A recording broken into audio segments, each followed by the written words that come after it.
Hey there, Film Fights with Friends fans. Welcome to another episode of Film Fights with Friends. I am your host, Paul Varacchi. And I'm Stephen Koepfer, and this is a special episode, Paul. This is not in our regular lineup. It is not. We are giving you a bonus. Yeah. And have you ever seen a time loop movie? A time loop movie. Yeah. You mean the one that we're going to talk about today? Kill Me Again with Tate Jardine? Wait. No, not Tate Jardine. Keith Jardine. Fuck this shit.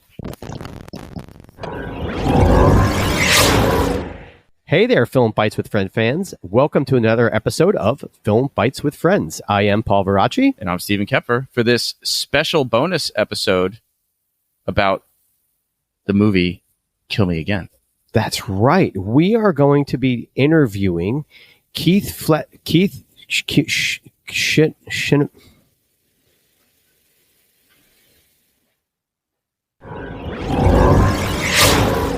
Hey everyone, what's going on? And welcome to a new episode of Film Fights with OnlyFans. Yeah, fuck.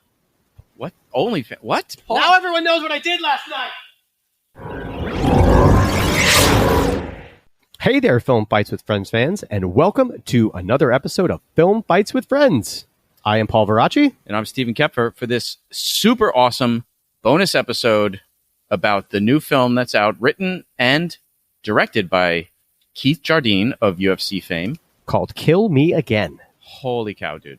I was blown away. Yeah. I was not expecting to truly enjoy this movie so well. And a time loop movie. Yeah, totally. A time loop movie. And they did it in a way, they did it in a new way. Mm-hmm. It's hard to do these time loop type films without coming across trope and boring. Mm-hmm. Or like watching it and feeling like I've seen this before. I will say, if you want to compare two movies of one that was meh and one that was done very well, which is the one that we're talking about, go watch Looper and then watch this.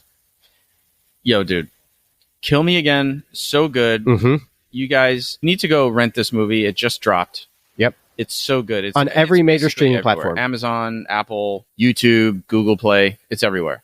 And so we're lucky enough to have Keith Jardine on with us today. And Tate Fletcher. And if you guys don't know who Tate Fletcher is, I'm assuming everybody knows who the Dean of Me and Keith Jardine is. But Tate Fletcher was the big heavy, and for us super nerds, Paz Vizsla from The Mandalorian, the big heavy. Yep. I have one of my very, very, very special pops here that he signed in liquid chrome, which I love because it looks like Beskar steel. Yeah, man. So aside from being just an amazing movie, listen, I'm not embarrassed to say, like, I started to watch this movie thinking this is going to be some kind of cheesy direct to DVD stuff because there's so much bad shit out there. Yeah. This is not that. Nope. This is so good. I told you, like, when I was 20, 30 minutes into it, I was like, no, I need to start this over again. I have to make sure I know all of it. So well done. It's Keith Jardine's directorial debut feature. Mm-hmm. He's done some shorts, but this is his feature debut. And man, he knocks it out of the park. We don't want to give too much away, but the conversation with these guys is just amazing. Mm-hmm. And so we're going to keep this intro short so you can get right to the good stuff. And before we start, we want to make sure that you guys all follow us on Instagram. You follow us on all the social medias.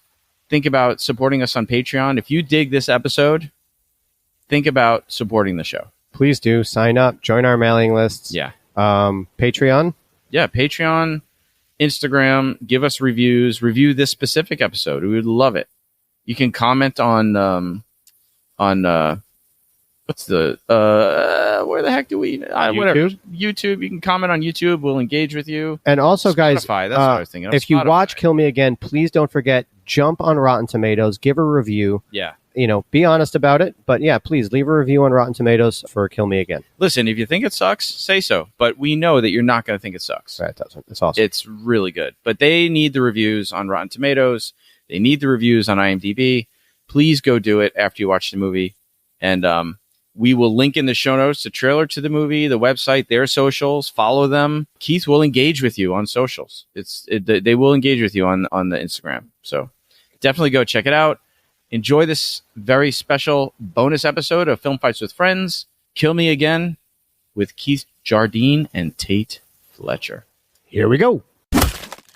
Guys, we are so excited to have you on Film Fights with Friends, man. Thank you for making the time to come on the show. Thanks for having me, guys. Yeah, this is so great. I almost feel like I'm just gonna say straight up, like when we heard that you wrote and directed the movie, that both of you guys are in it, we thought there would be a whole lot more fighting involved, and we were like, "Oh, this would be great," because we always start the show with a fight scene, right? Yep. And I was like, "This." I'm just gonna say, I was so pleasantly surprised with this movie, how great it was. I was loving the movie while watching it, even though there was not a lot of action. And I'm just like, this movie is so good. I was like, how are we gonna segue to what we do on the show? And then that awesome time fight scene came up. Awesome fight with you, Tate, came on in the kitchen. So we had to build up to it. We had to earn that, right? Yeah, you earned it so well. I actually you can't really see, but I got goosebumps talking about it. It was really, really. I thought that was just from sitting next to me. I mean, I always have goosebumps when I'm near you, Steve. But it was so good, man. And this is your directorial debut. I mean, aside from like your feature directorial debut. Yeah, my first feature. I did a little short before this. Yeah. Dude, knock it out of the park. From Ultimate Fighter Season 2. All the way to here, and me growing up watching The Ultimate Fighter. So, interviewing you as writer, director, and actor, this is pretty amazing. And congratulations to you for coming all of this way. And now you have your own feature. Yeah.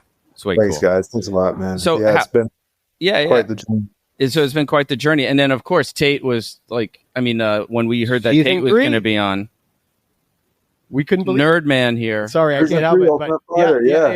But sorry, but I was a big UFC fan in the beginning. Not that I'm not now, but I was much more into it in the beginning. But yeah, you were UFC Season 3, Ultimate Fighter Season 3. And then you had to bring this And then, of course, Tate, you and I met a few years ago at Terrificon, and you signed my Big Heavy. And I don't know if you'll remember the small interaction we had, but... The Heavy Mando.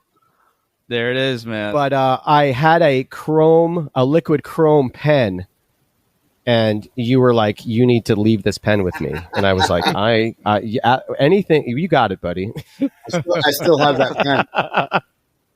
That pen is great. Hey, if you ever need another one, let me know. So let's start with, if you don't mind, Keith, start with that fight, because anybody who's ever been in a fight, like when I was in, this is what I thought of when I was watching this time loop fight. With Brendan and Tate. Like, I had a friend, Eddie Dalton. If you hear this, Eddie, I'm talking about you, man. We had a fight every year of junior high school, all 3 years, and he kicked my ass for the first two. And I always was waiting for the next fight because I had a new strategy, And then finally on the third fight, I won. Right, I did fight dirty a little bit because he was on the baseball team. He accidentally got hit in the face with a baseball bat. Nice. And he had surgery. I'm like, was that you? Was that your fighting dirty? No, but we had a fight after he got out of the hospital. I punched him right in the face, like right in that spot. Right. So I totally won that fight. I love you, Eddie. We were like but anyway, the point is, anybody who's ever had a fight couldn't relate to that scene. Like, tell us about where that scene came from, this time loop fight scene, and what it was like to shoot it. Well, like we shot this film really guerrilla style. We had a limited number of days, and 12 days, right? You shot this 12 nights, all nights, and we had a whole day scheduled for. Okay, we're just going to do Tate's fight scene in this whole day, and Tate, I think that got condensed down to a half a day, right? Yeah, we were pushing the end of the day every day, and so Keith was instrumental. We were just making stuff up, man. Like, we were just like, what can we do that's cool, and all that. Even the dialogue, to make it work, to make the vision work, Brandon's dialogue, we're having him ad lib some stuff, and like, I'm writing stuff down for he's sitting in his booth, he's saying this stuff, I'm writing stuff down, and he's using some of it, and he's ad libbing, he's making up other stuff, and it's so fucking funny, man. What's also awesome is the small little reactions that everyone else around him has to being like, what?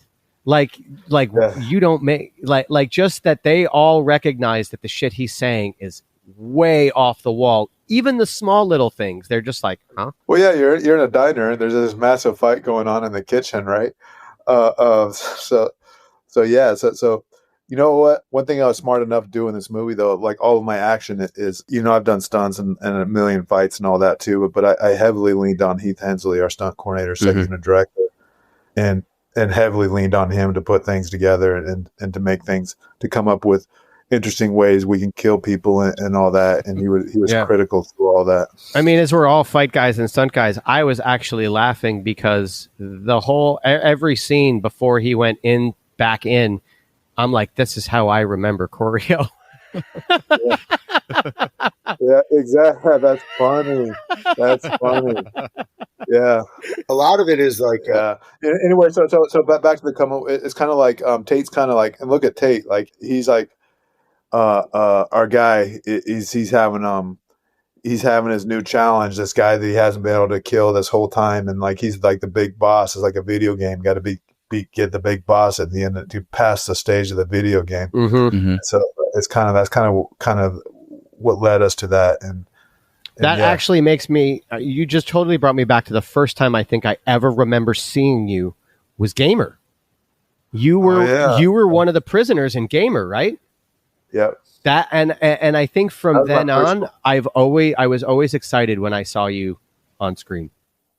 That was my first part. And when the screenplay was first written, when we were raising money, we're doing the script, it was just like epic fight scene with Tate, and that's all it was. That's it. What were you going to say, Tate? It looked like you were going to say something about. Well, there's so much that comes up for me. Everybody's like, "Oh, what's the favorite thing you've ever done?" And it's like, what's the favorite part of a movie? It's like this whole thing, like thinking that fight scene, and like when we had time, when Keith's shooting outside with Brendan, and then we have time, and it's like there's a part where I'm smothering his face with a mop. There's me running him down the countertop, and it's David Pinter, who was our stunt double for Brendan. And we're just filling gaps of like, what can we get that's a kill right now? And I love the video game aspect of when Brendan goes back, and it brought me back to like Nintendo days of fighting Mike Tyson or something like that. And what's the X, Y, X, A, start button, go. Right. And it became, I thought he was just so crafty in that. It was beautifully done. It's like trying to memorize the Mortal Kombat fatalities piece by piece. Yep. A lot of those little things I couldn't even see because I'm shooting outside. I'm shooting the heavy scenes outside, and it's just like we had a checklist for Heath and all of my stuff and all of him stuff, and like it was overwhelming. Like there's no way you're going to get to the end of this checklist, but here it is. Go for it, and that's what it was like. Was Heath who was directing? Because you were by the way, your scenes, Keith, the silent scenes. Oh. Sometimes that's harder. That's harder than actually. Dialogue, right? But so good. Your part at the table was just Thanks. But what was also I was like, wait, is he enjoying this one? So wait, is he doing it right at this time? Is he mad this time? Is he doing it wrong? Like, no, dude, what did he convey when he twists his nose over to the left? Like, and then that's it. All. Yeah. If you pay attention, there's a lot of little Easter eggs on that one. I'll bet. And what was really great, and again, not to give away what I'll call the Kaiser Soze at the ending, was your character and your reactions made us feel like there was a right way. It was totally like Copland for me when he's eating the lunch. Oh, that was so good. Yeah. You blew it. All the parts interwoven with that too.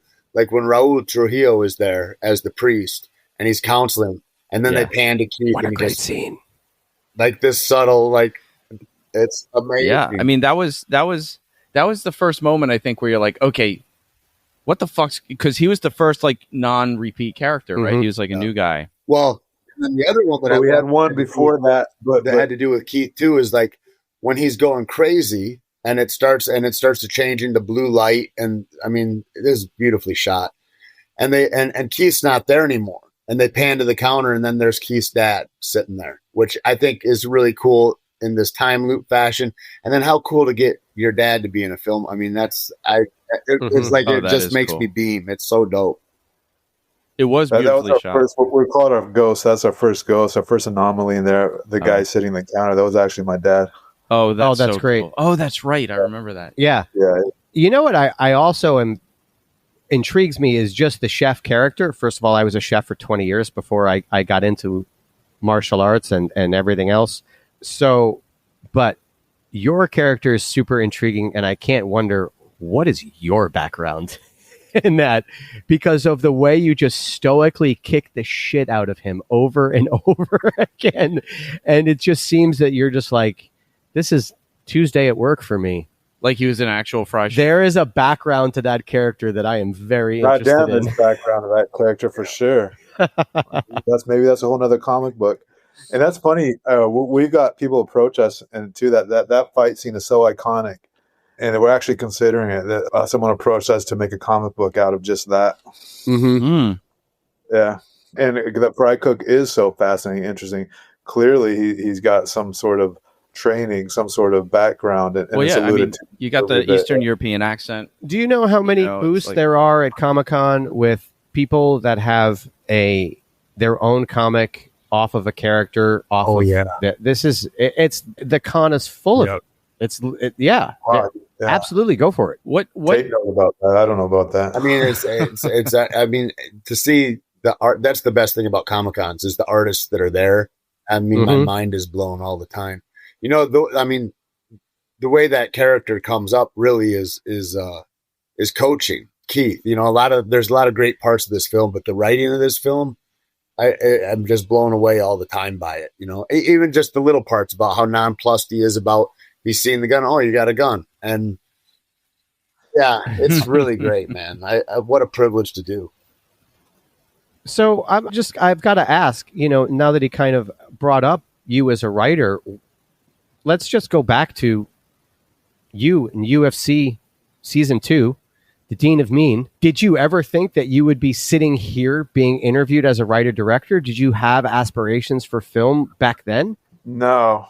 Actually, I had aspiration for film for sure. I loved film before I even knew what fighting UFC and all that was. Like film was always my escapism, and I love like the indie films of the '90s and the action films of the '80s. Like I grew up on that, and so that was always, I always wanted to be an actor. I had no idea what that meant, and honestly, I'm no Brad Pitt, so like how's that going to work? And then so fighting led to that, which was the biggest gift really fighting gave me. Is a few days after I fought Chuck Liddell, I ran into the writer-directors of the Crank franchise at a small town in New Mexico, and they asked me to come be in their movie and read for a part. And that's Gamer that you were talking about earlier. And the coolest part about that, I don't know if the coolest part, for me, this guy that was integral in helping Keith and I really in our onset into film, this guy named Darren Prescott. And Darren's awesome. Darren was running Gamer. And then also Darren and his wife and Sean Graham, a bunch of people showed up to our LA premiere. And it's just like, I mean, what a full circle privilege to live in this space right now. It's really something. Yeah. And you guys pretty much came up in the together almost. You know, obviously you were both UFC Ultimate Fighter, you know, season 2, season 3 alum, but your films, you kind of came up in that New Mexico film, you know, like film community. Jesus Christ, you guys were in a lot of shit together for a long time. Yeah, not just in Mexico. We're in Hawaii, we're in New York together, we're all over the world together. It just kind of worked out that way by chance. Was it random when you guys first met on set that you were actually going to be working together? No. Well, yeah, we trained together in fighting. Right. That wasn't random. But yeah, like I don't know, what was our first show? Like how was that? I don't even know what that was. It's such a weird overlap of our lives and our interests. It's just as a community, like you know. A long time ago, we always knew that we'd be maybe in business together or something. I don't know. There's like all these ideas that we would have that were similar, and then life knocks you this way and that way, and we just kept.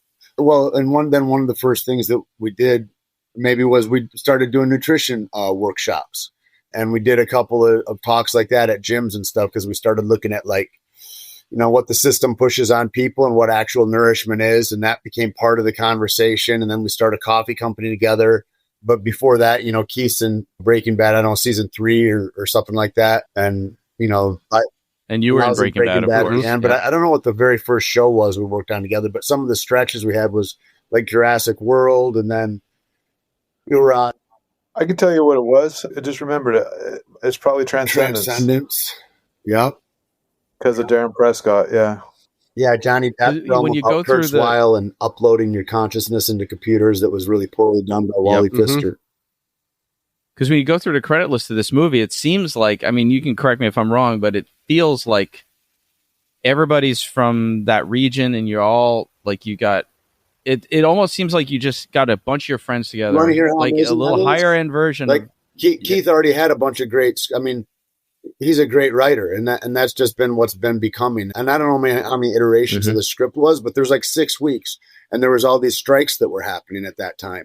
And so Keith is like, how can I fit something that is a high concept, one location deal that we can do with these crews that are loose and available right now? And it was a lot of just goodwill that had come about over the years, and people came about like, yeah, man, let's do this together. It's a real New Mexico 505 homegrown type of adventure.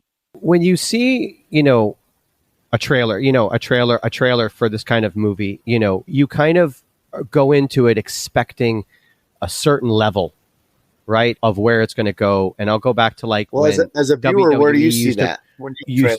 Well, here's what I'm going to say is like, like Hear No Evil back in the day when it came out with Kane was produced by like WWE. And you're like, what am I going to go see? And it was a great horror movie.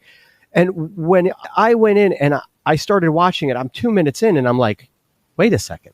This isn't bullshit. Lighting, everything right from the opening scene to the acting was, I need to watch this movie. This isn't like something that I want to miss. So, and for I'll just add, and this is meant as a compliment. So, but originally when we were asked, watch this movie, and I was like, this is going to be like some direct to DVD level, like schlocky thing.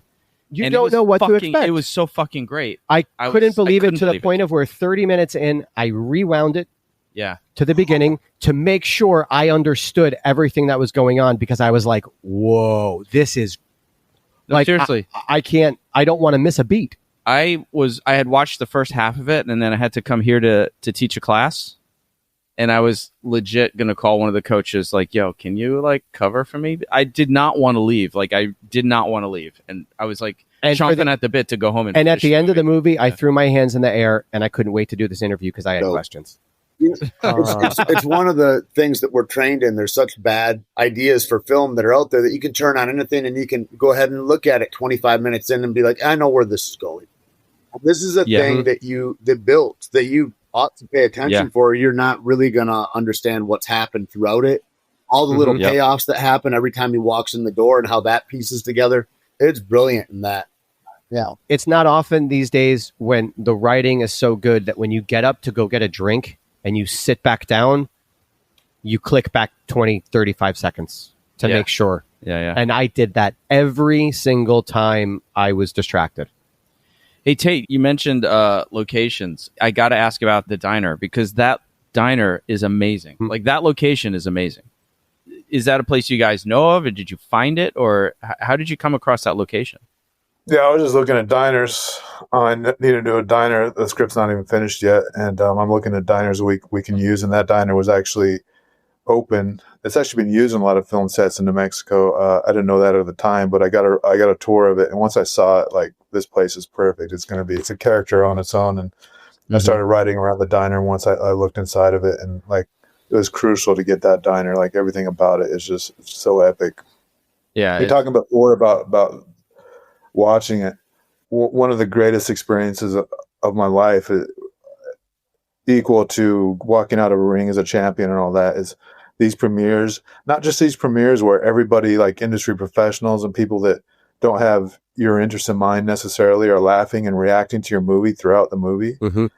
And then I'm doing a theatrical run in Albuquerque, and I randomly show up on Saturday. I'm showing up every night, but I think it was Sunday. We actually had 30 some people there. So I dropped by to see it. And after it ends and the title sequence comes up, everybody starts applauding to the movie.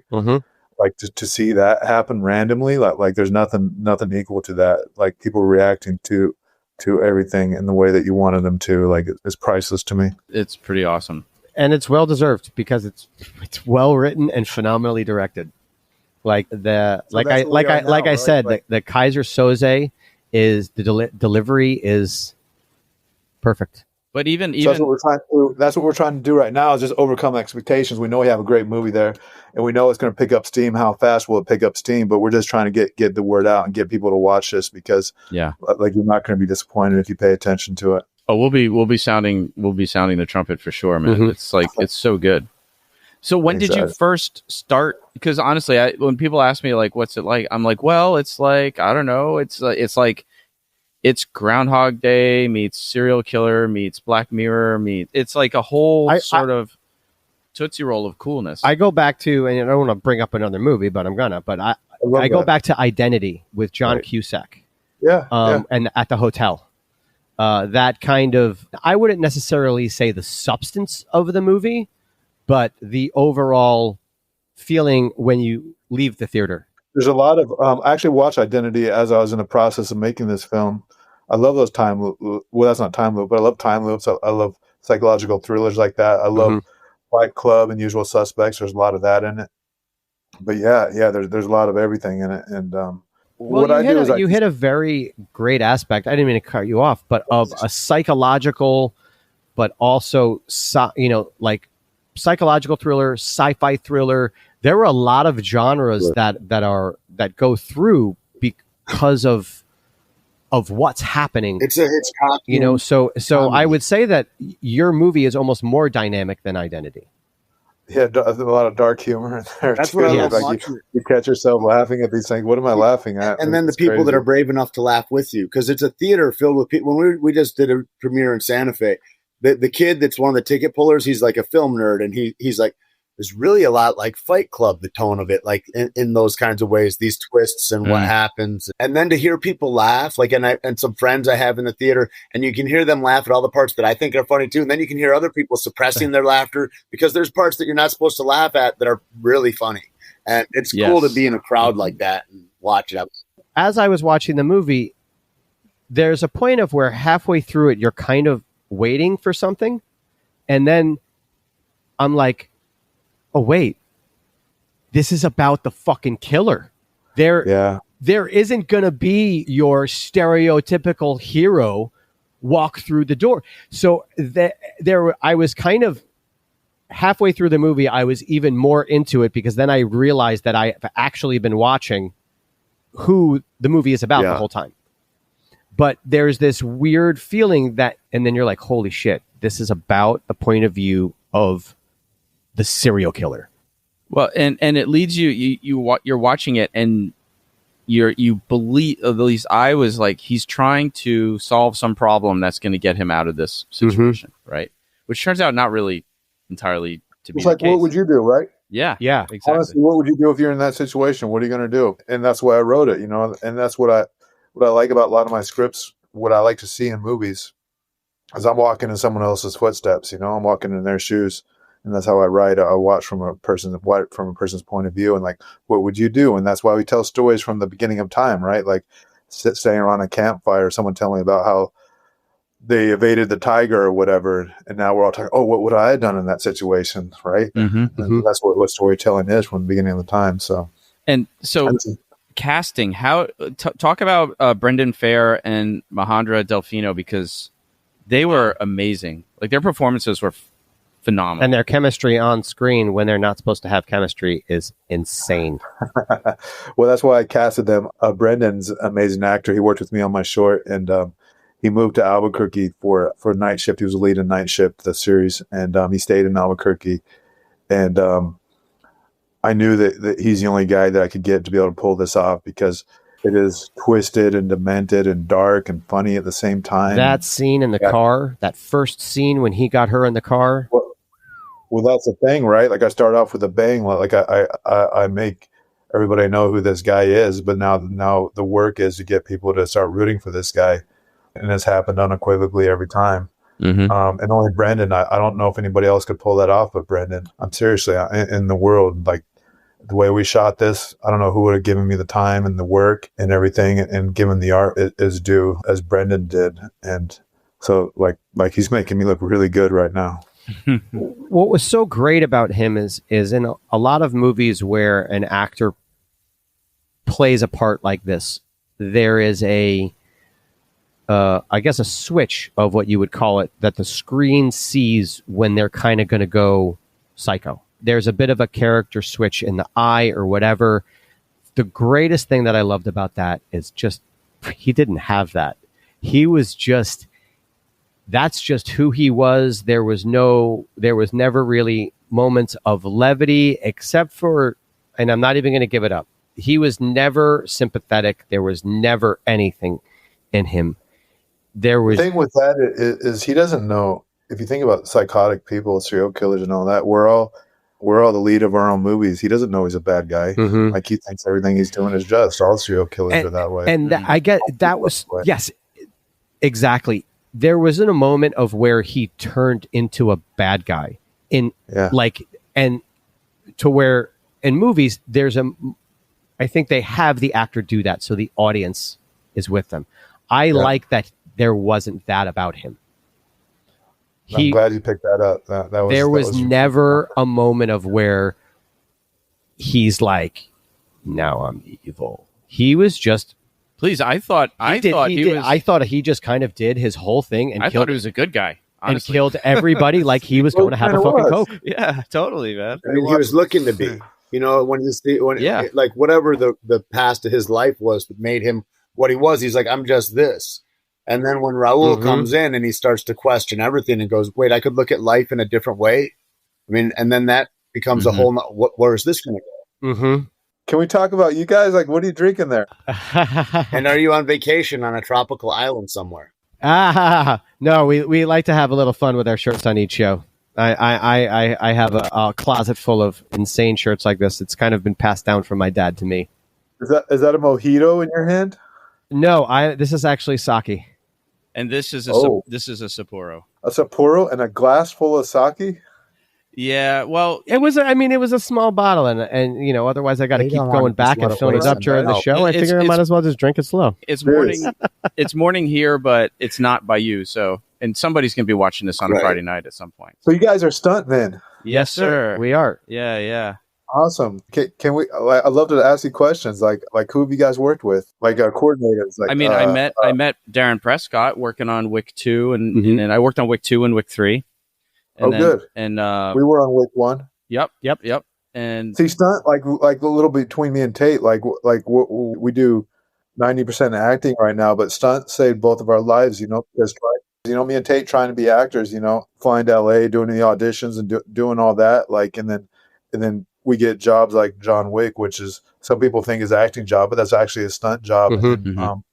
Transcendence and things like that really carried us and bridged us into what we are right now. So we have so much respect for the stunt community. The Darren Prescott's, the Dash Knots, the whole family. Yeah. Brought us into their family. JJ, Jeff, Chad, all those guys. JJ's a hero of mine. I think he's one of the best stunt guys in the business. Yeah. So we've been really fortunate with the stunt community, and So you guys, well, like you guys, we martial arts and fighting kind of opened the door for us that way. You know, Steve was basically my second coach. I've known Steve for almost 20 years now. Who are your coaches? And where do you guys train? So this is my gym right here. I've had this gym for since 2003. And my coach's name is Alexander Barakov, a Russian guy. So I've gone back and forth to Russia a bunch. And what kind of gym is it? It's a sambo and judo and grappling oriented gym. Yeah, we're right here by Times Square in New York City. In fact, I saw Michelle Watterson was over here they were doing the fights in Times Square the other night. Yep. I was like, oh, you should have just told me you were going to be in town, because we just had Michelle on the show recently. Yeah, I saw that. She's wonderful, isn't she? She's wonderful great in the movie too. Oh man, yeah, you did the Hollywood net break on her. Yeah, that was a joke. That was such a joke because I had to get that in there. I think it's the Liam Neeson. Yeah. Anyways, I watched that. I go, we're gonna do this. Yeah. And then Brendan's going, what's the right way to do this? It don't matter. It don't matter, right? What the hell are you doing? What'd you do that? Why are you? It's Hollywood, man. Yeah, right or wrong, it's Hollywood. It wouldn't work anyway. I mean, I remember in Wick, I was at rehearsals, and there's the scene where Keanu's on the bottom, and he's doing like he switches from an armbar triangle. He switches armbar to armbar on the other side. He said triangle. And he shoots the guy like this, like from the bottom. Yeah, right? with I the love lock that. of the triangle behind That's his head. that's one of my favorite ones. They were the only guys, the 8711 guys, to do they're the first guys, and I think the only guys to do it well, to make real fighting, real MMA type fighting, which is real fighting. Well, they called Steve that's how to I come worked in, with them, and because- that's how he got in the business. Chad basically reached out to Steve, and they had him go in and do an entire demonstration in front of everybody because before Wick won. They wanted of all the they Sambo knew, stuff They that knew he way does. back that Wick was going to be a Sambo. Like his nickname is Sambo So- Steve, and that's why Chad. they- He's being fucking modest. No, whatever. But back to my Legend. story. Keanu's like, this would never work. I would blow my own foot off. And JJ Perry's like, dude, It's a movie. It How doesn't great matter. is JJ Perry? I love JJ Perry. I give him so much credit for really opening some doors for me in this business, for sure. He's done the it man. for everybody. For what he's done and from where he's come and then what he's become it's tremendous. And the way that I've never been on a set where somebody runs a group of people. Like when he's second unit directs, he did us on Fast Five, and I was just in awe. Him and JJ Dashnaw too. JJ on The Mandalorian, he did stuff that was like, he's doubling the guy. He's running another 4 fights while he's also in a fight, and he's second unit directing. Yep. I've never seen anybody do all those skills at one time and do it. And JJ's always going to do the hardest stunt himself too, though. So speaking of juggling a lot of hats, in this movie, you were directing it. You were also performing in it. You were also jumping inside and outside of the diner, doing different locations. Who were your eyes and ears? Like, how did you juggle that when you were on camera? Who did you trust to be behind the camera? Yeah, was that kind of thing. It was a combination of Tate, Jody Escobar, and Heath Hensley. And Heath's been my right hand man through this whole thing, and he's really amazing. But yeah, like it was really like things fall apart, right? When you do a movie like this, especially an ambitious movie like this, everything's going to fall apart. And honestly, everything that did fall apart, I consider it a blessing at the time. I consider it a blessing now, because now I've learned so much about everything. I can write my own schedule now. I know how to do all this stuff, because I had to step in and do it anywhere from raising money to selling the movie to a distributor. Like I've done everything. And so now I know how to do that. I didn't have a sales agent. I just went right to the distribution myself. I didn't do film festivals because I don't want to wait another 8 2 months to go through that. Yeah, whatever, right? So Yeah. I went straight to it and learned everything myself. So yeah, in the minutia of it, like you'll notice that the silent man sits in the corner of the diner, and that was written that way on purpose. It actually worked out great, but because I didn't want to be like, "Hey Keith, we need you in your chair for this scene you're shooting," like I did not want that. That would have been death, because we don't have time. Like on this kind of schedule, we don't have time to be checking monitors, right? Right. And so when I'm doing my scene, which is, we kept pushing off because we know I'm there every day. We just kept pushing it off until we had like an hour and a half to shoot it. And it happened to be on one of the most stressful days. And it's like, we finished the priest scene early enough. Like, we got an hour, because we're never going to waste an hour. What can we do now? We can do some more kills. We can do whatever. Like, why don't we do Silent Man with that really heavy, important scene? So I had to go jump in the corner after the crazy, one of the toughest days of set, and do that scene with Brendan. And so so my eyes and ears, like just this family I built around me, like Heath, Jody, Tate, my cinematographer. I haven't brought him up yet, but he's my right hand man. Is it Jürgen? Jürgen? How does you pronounce it? Jürgen Heinemann. Yeah, he's a world class. He's I think he's going to make his name in this field as a cinematographer, because he is that good. I mean, the way it was shot, I'm sure it looks way higher budget than it actually was. It looks very high budget. Yeah. And that's the first thing anybody sees that watches the trailer or watches whatever. And when I'm working with distribution and everything, the first thing everybody says is it, because it's so important that it looks good. If it doesn't look good, it doesn't, like, you're not going to believe it. Yeah. So it's got to look good. It's got to sound good. So then the acting has to be good, and then the story has to be good. But it all starts with. Yeah. So what's next? I mean, in my opinion, you crushed this. Where are you after this? Yeah, that's not great. I've got a lot of things in the pipelines. I did this so I can get my other things made with me as a director. I had people interested in studios interested in other scripts, but clearly it wasn't going to be, they're not going to risk me directing it because I didn't have a background. So that's why during the strike, I squeezed this one in so I can, hey, this is what I can do. And now I can do my own scripts. I'm pushing 2 right now heavily, one with me as the lead and one with me as just the director. Mm-hmm. Well, Kill Me Again is an amazing calling card for you, dude. And so everybody listening, it's available now on Amazon Prime, Apple, Fandango, YouTube. All major streaming services. Basically everywhere. Go out and rent it, man.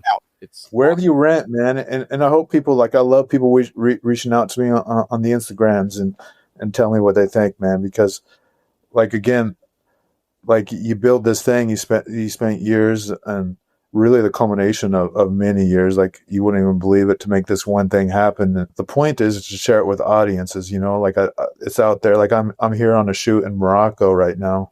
I'm here through September, and it's killing me that I'm not in theaters. I know it's in a few theaters still right now, and I'm not there watching it with audience. It's killing me that I can't do that. So I'll bet. But it's your baby. And it's please your baby. You want to don't take care of forget it. to leave us feedback on Rotten Tomatoes if you're listening.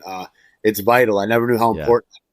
I read every one of those. It's such a hoot. Yeah, I go there every day and I read new ones. I even like the bad ones. Yeah. And actually, if there there's only one bad one, but I actually enjoyed that one too. Well, the only bad one is one that's not written, right? It's kind of fucked up, but the algorithms like the bad stuff, and you know, it's weird that way. There's nothing worse than someone reading a bad review and then watching the movie and then being like, "That guy's a fucking idiot." Right. Well, it doesn't matter because the movie's awesome. You're not going to get any bad ones, not from us anyway. And you know, so please, everybody, review it everywhere. In IMDb, review it. Rotten Tomatoes, review it. Go see the movie. Kill Me Again. Kill Me Again. Thanks so much for coming out, guys. Thank you so much, you two, for making the time. We appreciate it. Thanks, guys. Film Fights with Friends is produced by Stephen Koepfer, Paul Varacchi, Press Record Studios, and Breakfall Studios. This episode was engineered by Matthew Kaplowitz. This show is powered by our supporters at Patreon and is a registered trademark of Film Fights with Friends, LLC. Original theme by Ahrue Luster.